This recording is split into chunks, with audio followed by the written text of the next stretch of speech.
une épreuve douloureuse pour les proches. Pendant plusieurs semaines, Michel Pial a nié toute implication dans le meurtre de Karine Esquivillon, sa femme. Ce n'est que dans la nuit du jeudi 15 au vendredi 16 juin, lors d'une garde à vue, que le principal suspect a avoué l'avoir tué.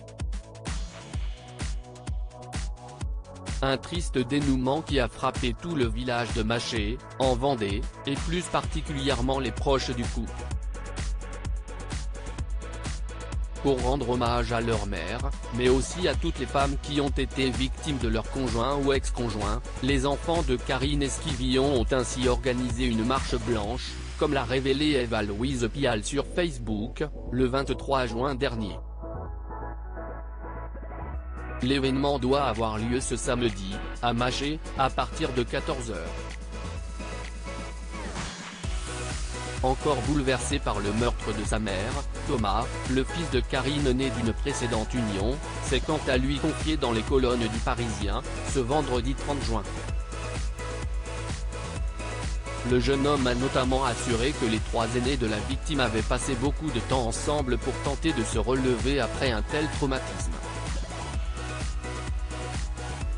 Pour tenir le coup, on en avait besoin, mais c'est vraiment dur, a-t-il révélé, ému, avant d'ajouter, c'est beaucoup de choses à gérer, ce n'est pas simple et nous nous sentons finalement assez seuls. Les enfants de Karine Esquivillon en proie à des soucis financiers, de petites choses à gérer qui ne sont pas simples. Au cours de son échange avec nos confrères du Parisien, Thomas a également révélé que son deuil était perturbé par des difficultés financières liées au décès de sa mère. Alors qu'il doit préparer les obsèques de Karine avec ses frères et sœurs, le jeune homme n'a toujours pas accès au compte bancaire de ses parents puisque ces derniers ont été gelés pour les besoins de l'enquête.